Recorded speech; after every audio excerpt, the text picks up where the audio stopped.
we ready?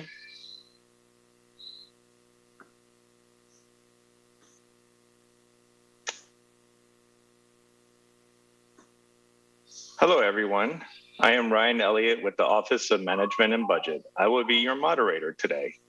David Clodfelter, the county's interim budget director, will be providing information about the fiscal year 21-22 budget development process.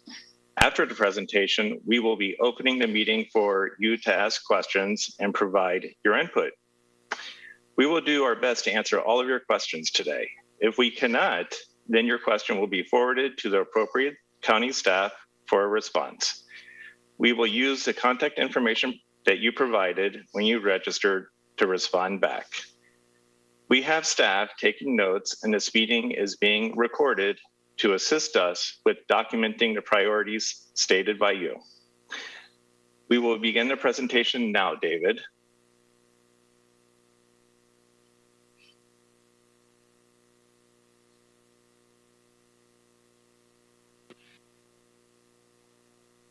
Hello, my name is David Clodfelter, and I am the Interim Budget Director for Miami-Dade County. Thank you for attending this public budget meeting. Today I will be taking you through the county's budget process, how the budget is developed, and the timeline associated with this process. Some of the topics that I will cover today are results-oriented governing, the budget development current year budget, the adopted budget book, and the countywide civic engagement initiative, Thrive 305. Now, before we dive into the county's budget, I think it is important to describe how the county is managed. Budgeting is only part of how the county delivers services. As we develop our budget, we need to know what services are important to residents and check to see if we are delivering what we said we would.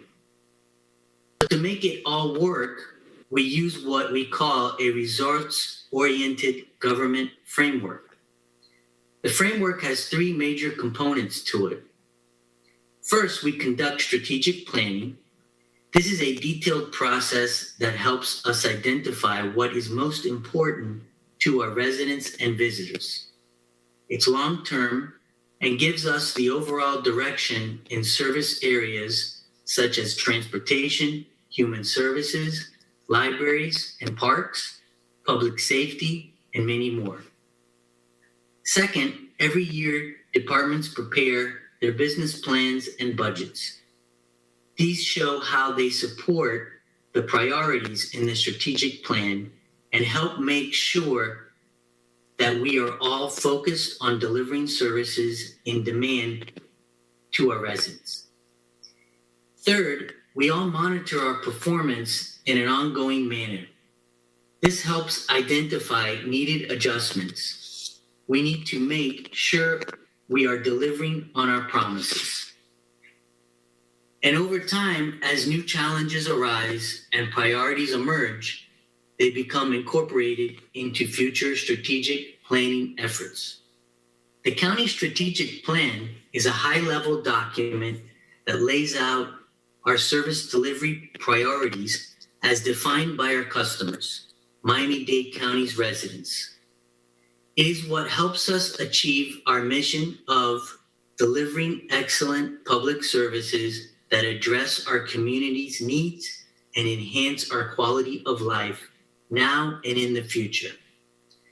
It contains nearly 70 far-reaching goals and objectives that address priority needs across several different service areas, what we call strategic areas. Currently, the strategic areas are transportation and mobility, economic development, health and society, recreation and culture, neighborhood and infrastructure, public safety, and general government. We organize our budget books and other documents using these strategic areas. To give you a sense of what is in the plan, here are some sample strategic plan objectives. Provide reliable, accessible, and affordable transit service. Ensure an inclusive and diverse workforce, promote livable and beautiful neighborhoods, and provide world-class airport and seaport facilities. Some of the departments that make up the major service areas are as follows. Transportation and mobility includes our transportation and public works departments. Economic development includes our airport and seaport. Health and society includes public housing and homeless trust. Recreation and culture includes parks, libraries, and cultural affairs. Neighborhood and infrastructure includes water and sewer, solid waste, and animal services. Public safety includes police, fire, and corrections. General government includes supporting departments such as elections, information technology, finance, and the Inspector General. For more information, please visit miamidade.gov/strategic plan. When we begin to prepare the budget, the first thing we look at is how the current year's revenues are materializing and how the department's spending patterns are to estimate how much revenue will be left at the end of the year. We then estimate what our revenues will be in the next year and what our current service level will cost. Based on the revenues available, we make recommendations as to what adjustments, if required, would need to occur so that we have a balanced budget to present to the Board of County Commissioners. Through this process, we ensure that the budget being developed is in alignment with the county strategic plan. This year, we are reaching out earlier to ensure we hear from our residents as we formulate our next year's budget. The process timeline. As I previously mentioned, the budget process begins with estimating the revenues and expenditures for the next year. Starting in January, the departments begin to formulate their respective budgets, which are due in March. Also in March, the mayor provides her budget priorities to the community. After the mayor's address, our office continues to work with the departments, going through their budget submissions and finalizing the request. In July, the mayor will release her proposed budget. Also in July, the Board of County Commissioners will adopt the maximum millage rates for the county. The board cannot adopt a higher millage rate than what was set in July. In August, the property appraiser provides notices to all property owners on what their tax bill will be if the board adopts the maximum millage rate. In addition, the county schedules additional community meetings to discuss the proposed budget. In September, the Board of County Commissioners hold 2 budget hearings, both of which are public hearings. The board adopts the budget at the final meeting in September. The new budget takes effect October 1st. Out of every dollar the county receives, this is how it is directed to services. Public safety receives 31 cents. Neighborhood and infrastructure receives 21 cents. Economic development receives 14. Health and society receives 11 cents. Recreation and culture receives 8 cents. Transportation and mobility receives 7 cents. General government receives 7 cents, and policy and or administration receives 1. As noted earlier, of the departments that make up these major service areas are as follows. Transportation and mobility include our transportation and public works department. Economic development includes our airport and seaport. Health and society includes public housing and the homeless trust. Recreation and culture includes parks, libraries, and cultural affairs. Neighborhood and infrastructure include water and sewer, solid waste, and animal services. Public safety includes police, fire, and corrections. General government includes supporting departments such as elections, information technology, finance, and the Inspector General. The county's total budget is $9 billion. Over 1/3 is restricted to capital expenses and cannot be used for operating programs and/or services. Operating funds pay for day-to-day activities, and capital funds pay for multi-year projects such as construction of facilities and/or public improvements. Of the $5.7 billion operating budget, over half is restricted to self-supporting business enterprise services, which we call proprietary. Proprietary activities are fee-based activities which are collected separately from the user of the service. Some of our proprietary departments consist of water and sewer, solid waste, aviation, and seaport. The revenues that these departments generate are restricted for use within those departments.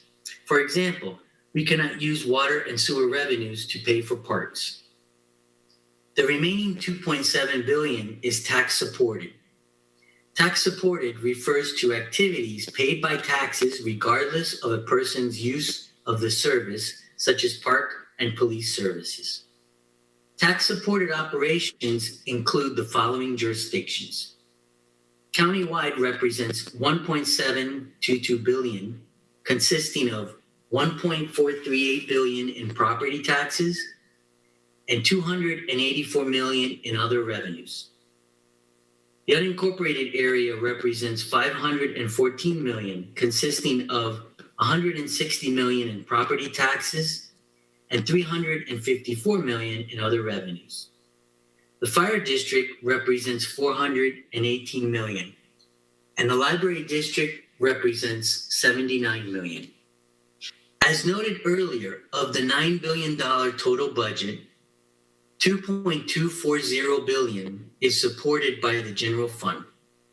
The general fund is what we refer to as the accounting fund supported by ad valorem property taxes, license and permits, service charges, and other general revenues to provide countywide and unincorporated area operating services.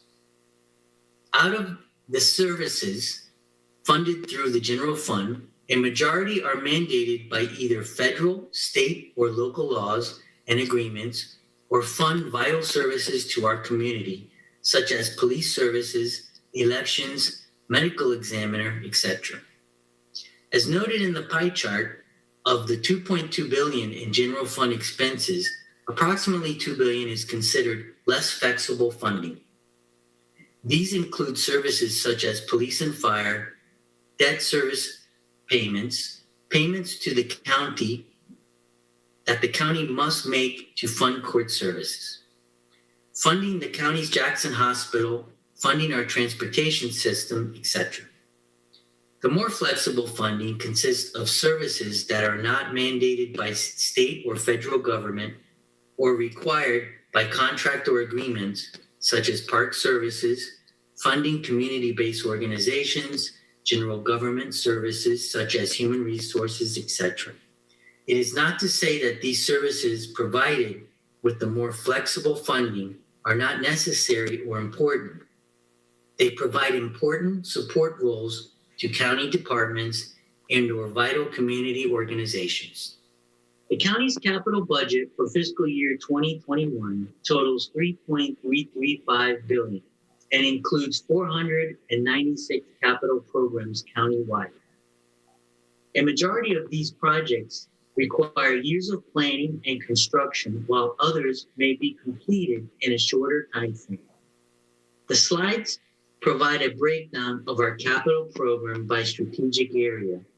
Examples of some capital programs include our public safety strategic area includes projects to construct new fire rescue stations.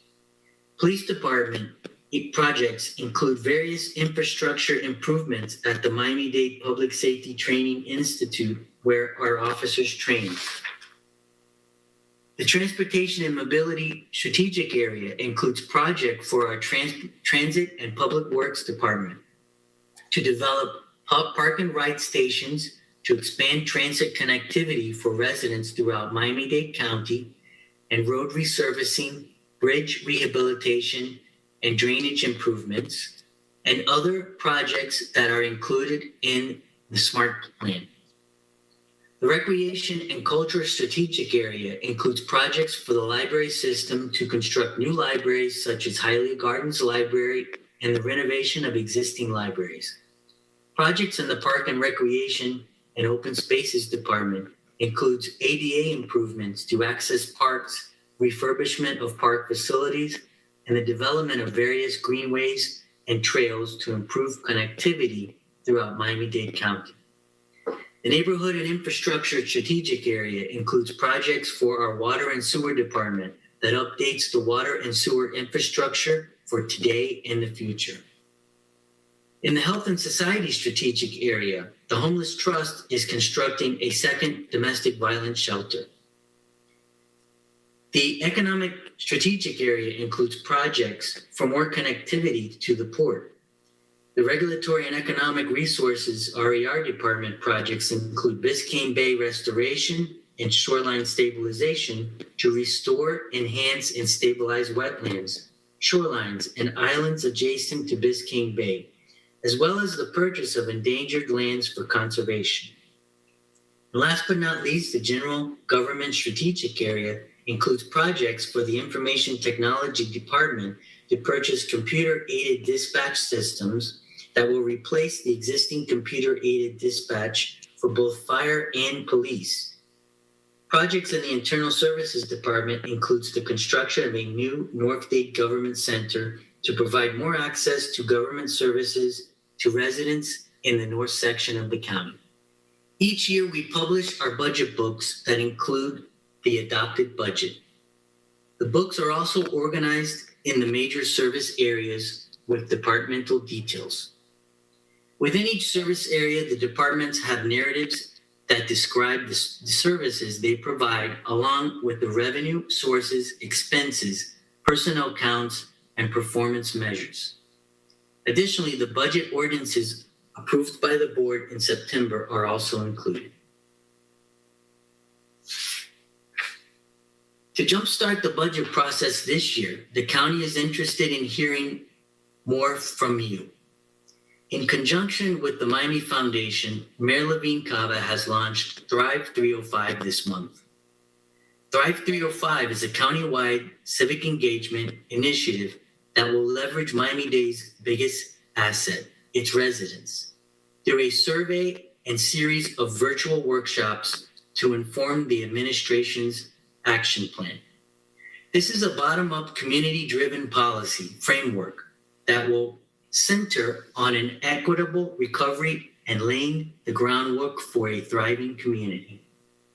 Thrive 305 activities include a countywide resident survey that is now open through the end of the day on Friday, February 26. This survey seeks input on a wide array of services, and your participation is encouraged. During the month of March, the initiative will host civic weekends, which will be town hall style virtual events to discuss the survey data and recommend ideas for the action plan. Then in April, Thrive 305 initiative will hold action plan workshops for community leaders and policy experts to collaborate with county staff to develop recommendations for the action plan. For more information about the Thrive 305 initiative and to participate in the survey, please visit miamidade.gov/Thrive 305. Thank you for attending this workshop. Please visit our website at www.miamidade.gov/budget. For more information on our budget, now I will turn the meeting over to the moderator that will take your questions and or hear your comments. Thank you.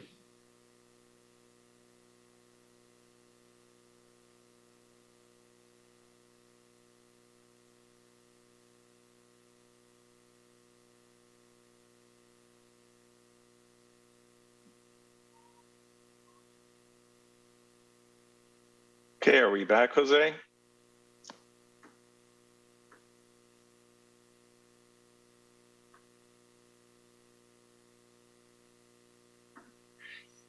All right, sorry for the technical difficulties. Thank you, David. We will begin with the questions and answers and commentary session right now. Also, please note, to ensure that everyone participating gets an equal amount of time to state their request or question, we have limited each speaker to 1 minute. We appreciate your understanding and cooperation with this request.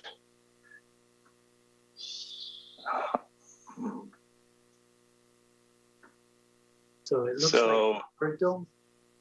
Yeah, Alberto Acosta.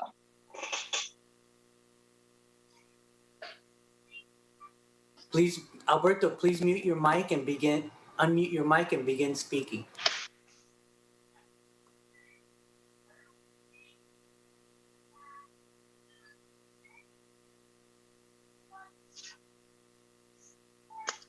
His mic was just...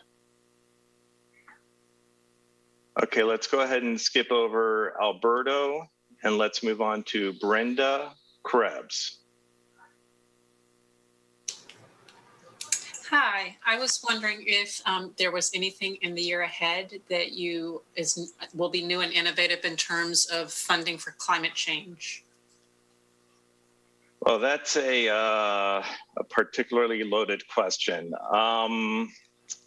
So each year there are, different aspects of the budget that are submitted. And right now we're in the beginning of that process. So in about another 2 weeks, we're going to get the budget submissions from the departments, and we'll begin the process of working with the departments. And we will be holding another meeting just like this one in August, to where we will be able to more accurately answer that question for you. Thank you. You're welcome. Brenda, I just wanted to add, this is David Clodfelter. There will be some additional things. As Ryan said, we're working on them. The mayor is also working on resilient initiatives that basically we're doing within her first 100 days. And our budget is centered around resilience.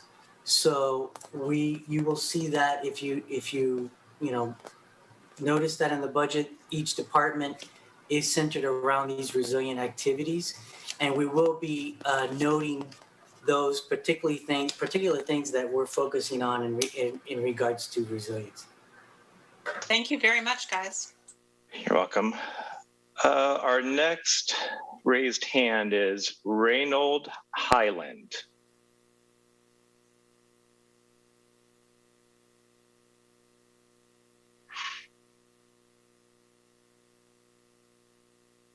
Is okay. Reynold disappeared. Also, please raise your hand if you want to speak. The next raised hand is Pascual Cano.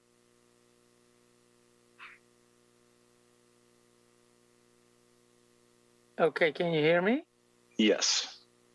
Yeah, yes, my question is about the transportation. I live here in West Miami, and in the beginning, when they made the metro rail, it was proposed to the metro rail to expand over to FIU Miami Trail. Will that be in consideration for future plans in the transportation in Miami? Thank you.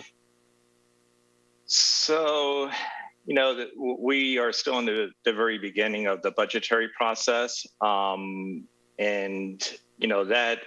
that leg of our transportation system has been in the planning stages, like you stated, for some time now. And, it will probably be reevaluated along with the other legs of our transportation system. Is there anything you want to add to that, David? That leg, as Ryan mentioned, that portion is currently being studied in the SMART plan, along with the other modes of transportation. So basically, I don't have too much more to add than what Ryan said, but it will be studied, and because it is included along with the other modes in the SMART plan, and the Department of Transportation and Public Works is currently doing that. Hmm. So the next raised hand we have is Sylvia Valles.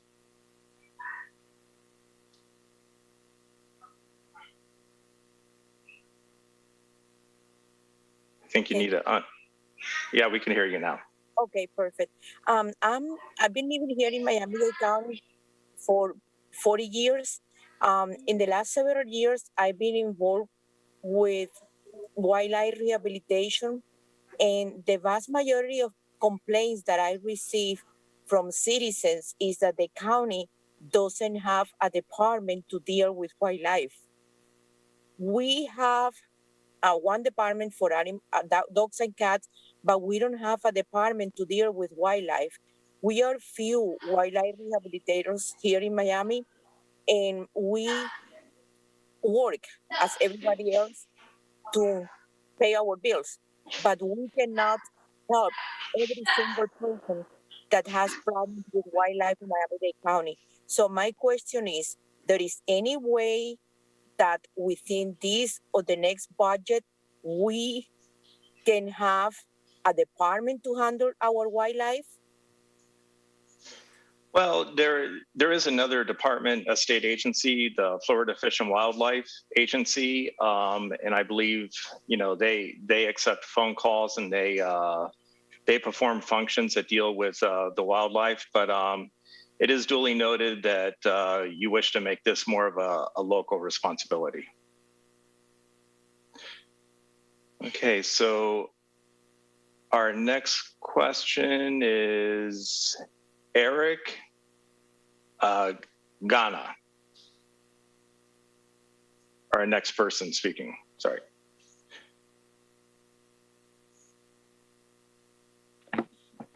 Hi, can you hear me? Yeah, did I say your name right? Oh. Agana? Yeah, Igana. That's fine. Okay.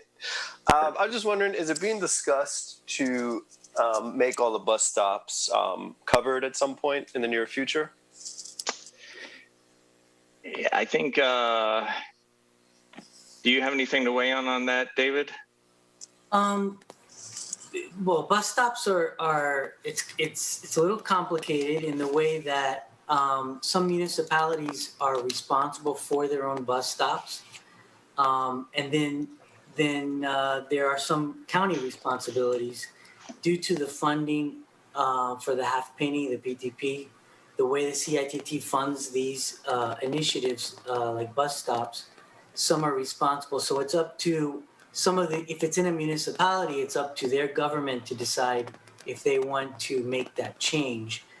That we know, there is no initiative to within this year to cover each bus stop, but what we can do is reach out to CITT, the Transportation Trust, and as we mentioned in the beginning, we're taking notes, and we'll reach out to them and ask them for their feedback regarding this and see if there is an initiative through the Transportation Trust to at least look into the design of this initiative and get back. Okay, thank you very much. I appreciate it. Welcome.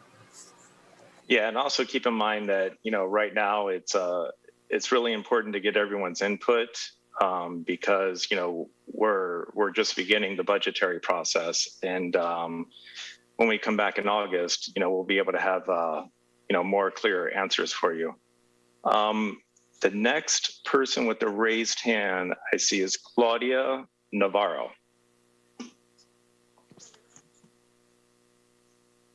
Hi, thank you so much. Can you guys hear me okay? Yes. Okay, great. Thank you. So my name is Claudia Navarro. As you mentioned, I'm with We Count. We're a local nonprofit here in South Dade. And we're also really excited to also be doing work with Thrive 305 as one of the community data partners. I guess one of the questions that I had based on this presentation that you had here was the input process for the August public meetings. And you guys did mention earlier that each office, so to speak, prepares their own budget, submits it to the mayor, and then the mayor proposes her budget. I believe you said it was July. But I think, and most of us in the community understand that that budget is largely, once it hits July, immovable. I participated in the budget meetings last year, and it was just a general presentation of the budget. There was not very many details that went into it. And the budget that was proposed in July was largely the budget that was passed in September. So I guess my question is, what is different about this budgetary process other than you guys starting to have this conversation in February that does make it actually engaging and much more democratic? So I would say that one of the major differences is that we're starting to have this conversation now. You know, you're correct that we used to have the conversation in August once the budgets were, 90% cooked. Also, our budgetary process, relies upon the strategic plan, the between the submissions to the strategic plan. A big difference is the Thrive 305, which is something that's getting, input from the citizens directly. And, between now, when the budgets are submitted and analyzed, we're also going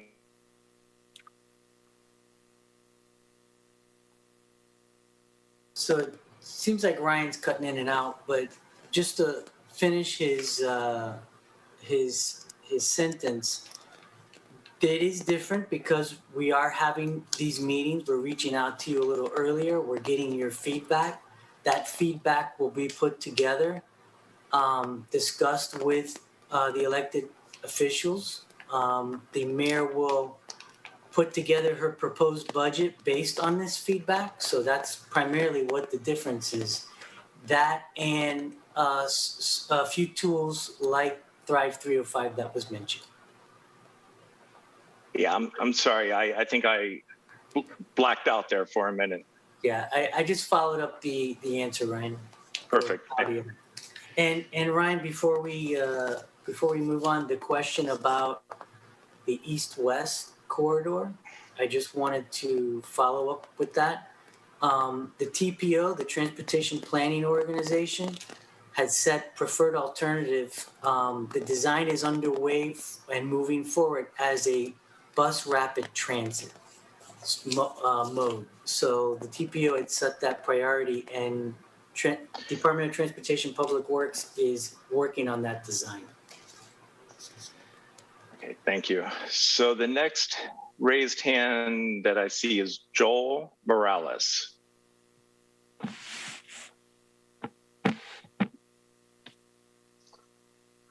Hey, how's it going? Mr. Morales, please state, we didn't say this before, but if you could please state your name and address for the record. That's part of the public meeting requirements, which we were just reminded. Sure. My name is Joel Cabezas. My second last name is Morales. And I live in 10385 Southwest 152nd Terrace. I don't think I necessarily have a question, but more of a comment. So Miami is a 100-year-old city. So when it comes to new developments, older developments, it's kind of, I think, a little hard to reorganize that. My biggest comment is on the quality of life in terms of walkability down in the suburbs, as well as trying to get to one job. So another comment is on the reliability on the transportation. So I just wanted to make that comment with regards to this budget. Thank you. Great. Duly noted, sir. Thank you for your input. The next raised hand is Guadalupe Quintana.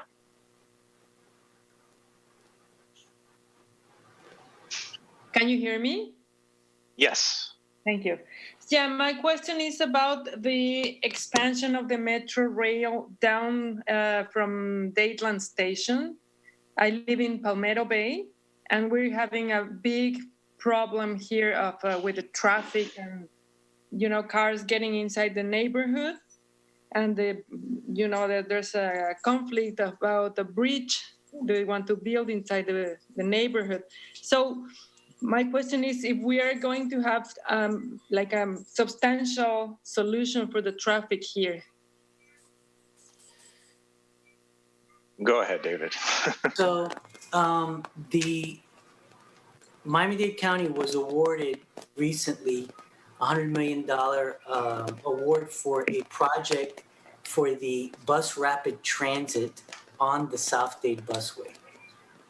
This discussion has actually come up in the last 2 or 3 commission meetings, this particular project. So it has been awarded, that project. The notice to proceed has been awarded, but the commissioners are continually discussing any future expansions or changes to that mode. But as it stands today, that project has been awarded and has been funded as a bus rapid transit on the busway. So, and that's going to be complete in the next few years. Okay, so Opening day is early 2023 for the BRT, by the way. the next raised hand, and please state your name and address for the record, is Harold Ford.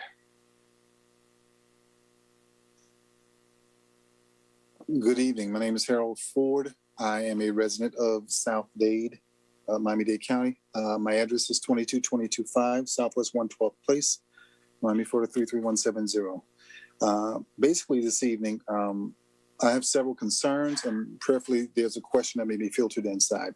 Historically, South Miami-Dade County has always been given the short end of the stick when it comes to budget and services that are provided. As a result, concerns of equity and support for the increases in crime, transportation issues, housing, affordable, that being jobs, and the need for infrastructure. Unincorporated areas of Miami-Dade County are full of low-income and no-income residents if they are receiving federal subsidies. And the increase in poverty rates result in increases in crime. But we're not seeing the resources being fed down here, even though we have constituents who are in the North Dade County being relocated to areas because we do have land in South Dade County. Now, we've, again, taken the short end of the stick as far as transportation. We were promised a rail. Now it seems as if rail has been thrown to the side, and now we're just looking at a rapid bus. So I'm sorry, you were caught off there, Mr. Ford. So it's duly noted that the statements that you made, and we will incorporate that into our budget process. Next question, next hand raised is Courtney McFarlane. Please state your name and address for the record.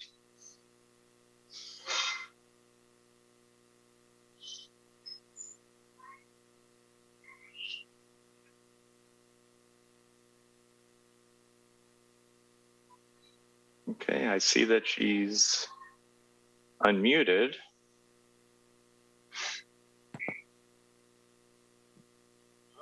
Courtney, are you there? Hear me? No. Yeah, I think we're having some connection issues with that one. Let's go to the next one and we'll come back to Courtney. Rick Madane. Please state your name and address for the record. Good evening, gentlemen. My name is Rick Madan. I'm a resident of Edgewater. The address is 2900 Northeast 7th Avenue. And I just wanted to get some insight about construction and traffic. Construction is great for our county, and I think we all appreciate the tax revenue that it brings the county, but along with more construction, more traffic. And specifically, as I said, I live in Edgewater, and as you know, it's an area that is growing with cranes all over and 50-story high-rise buildings going up. And with people coming in and more construction slated for the future on Biscayne Boulevard, are there any thoughts being given to turning parts of Biscayne Boulevard into a one-way to ease up the traffic situation? So, as I said earlier, we are in the beginning of the budget process, and we'll take this on record and, come back in August with what has been analyzed and developed. Do you want to add anything to that, David? No, I mean, we're taking notes, sir. We'll take your question. We can't answer it right now.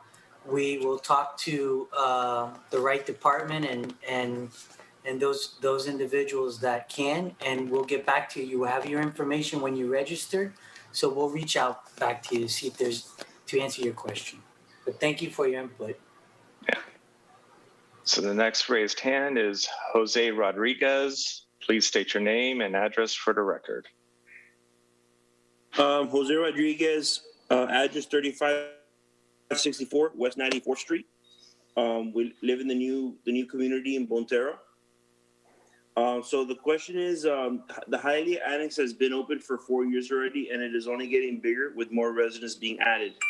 Residents are being frustrated because there's only one way in, one way out, and we're paying currently more taxes since we're a new development area than probably Coral Gables, Miami Lakes, etc.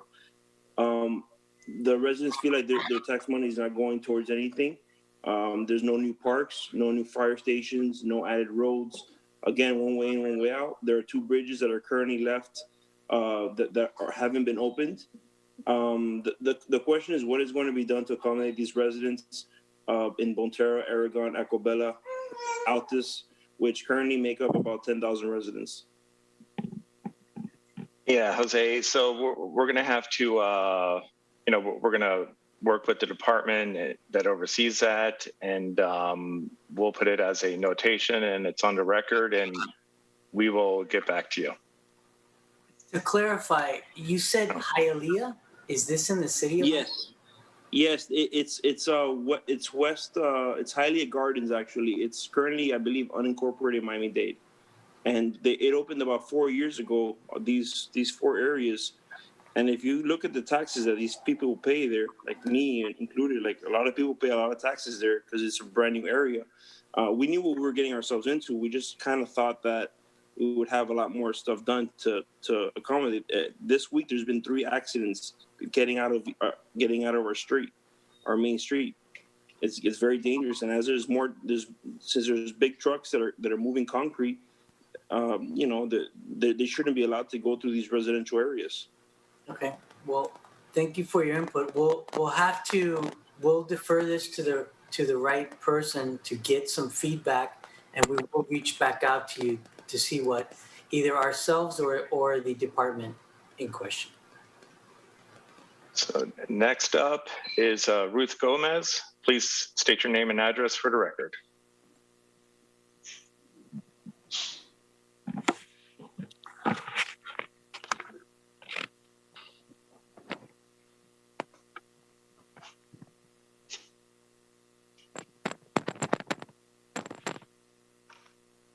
Ruth, are you there? No, I can't hear her. Okay, let's come back to Ruth later. I thought I heard Courtney come back online. Courtney McFarlane.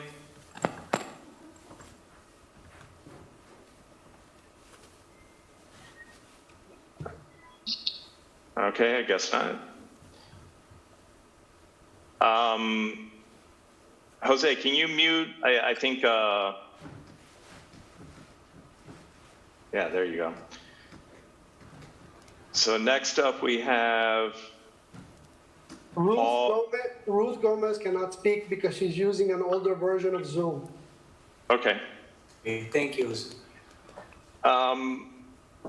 Next up is Paulie Ballone.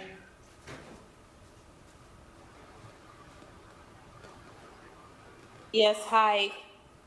Yes, State your it's name. Polly Bellany.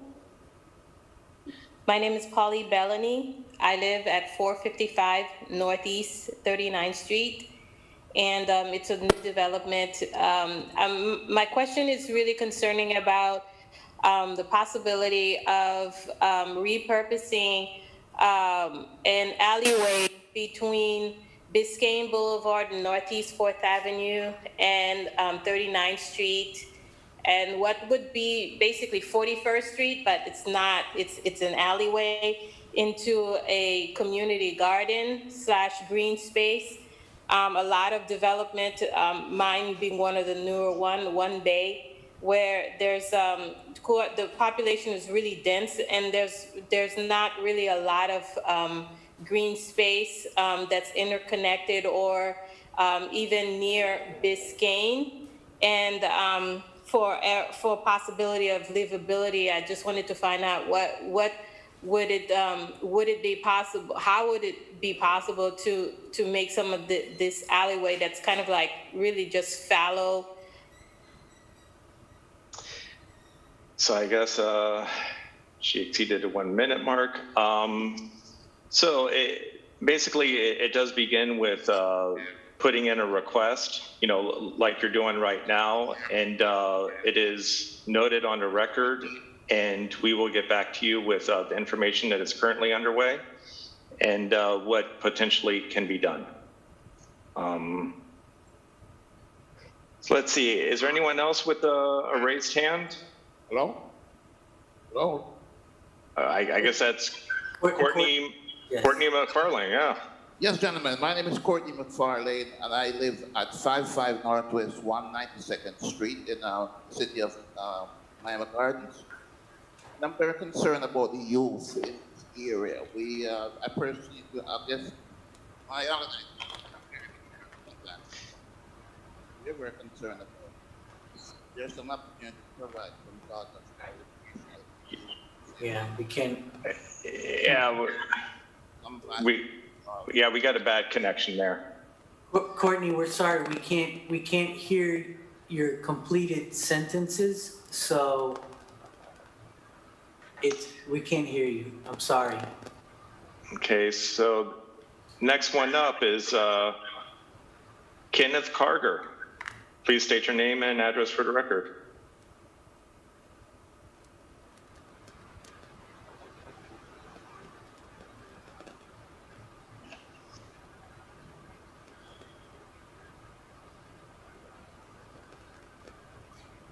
Kenneth is still muted.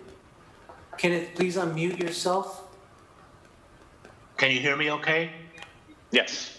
Yes, my name is Kenneth Carger, K-A-R-G-E-R, 10776 North Kendall Drive, Miami, Florida, 33176. My question is, on these future Zooms, is there any possibility that your technology would allow more of an interactive where you can actually see, the person asking the question, on their actual, visuals?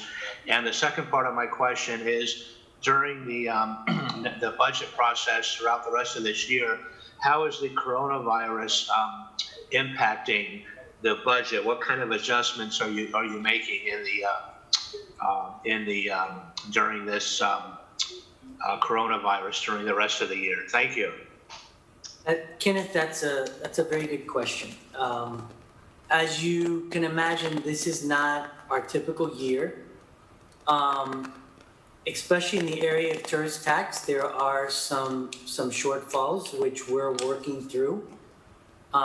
We're going to be ultimately bringing these shortfalls and everything that has been impacted to the board, explaining our problems, our issues, and what areas are affected.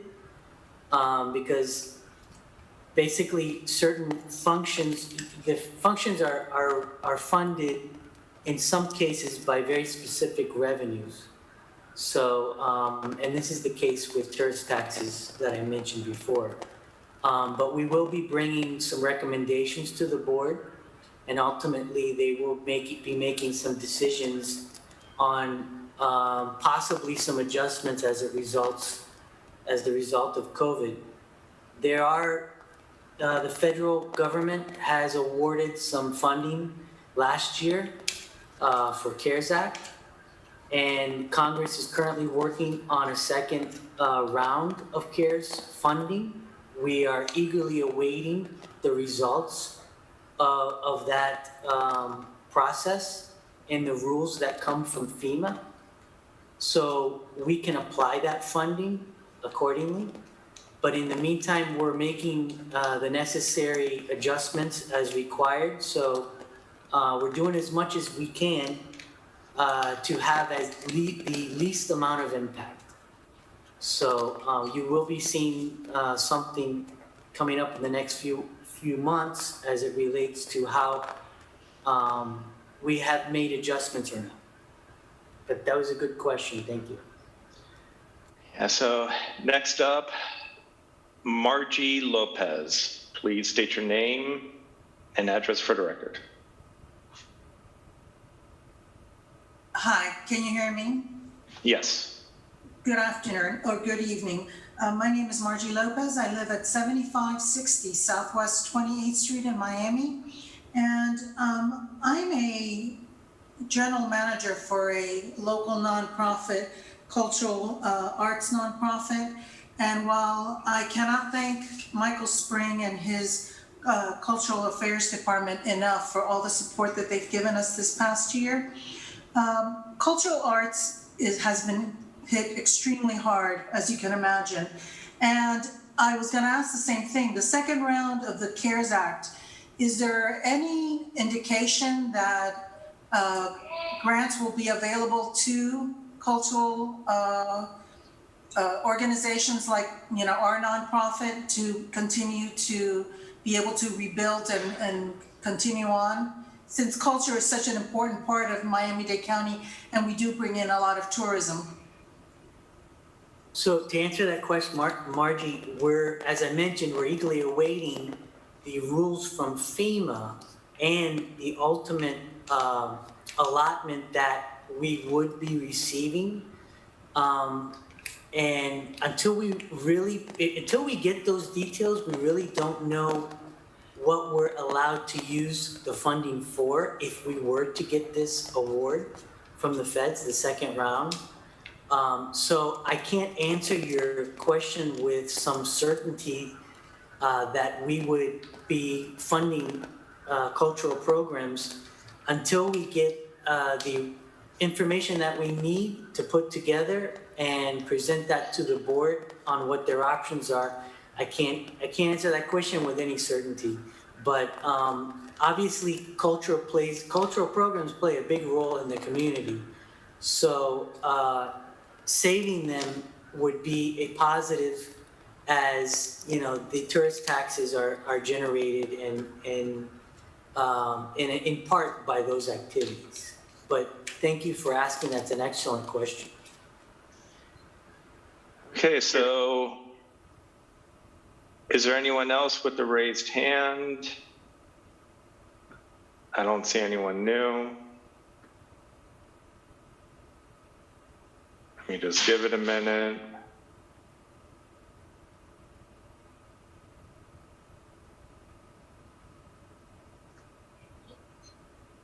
All right, so thank you for attending. If you have any additional questions, please visit the budget website at miamidade.gov/budget and click on Contact Us. Again, thank you for joining us today, and I just want to remind you that there are 3 other meetings later on this week. Tomorrow, Wednesday, at same time at 6 o'clock, and then on Thursday at 9 o'clock in the morning. Again, thank you, David, for presenting, and that will be it. Thank you for joining, everyone. Bye.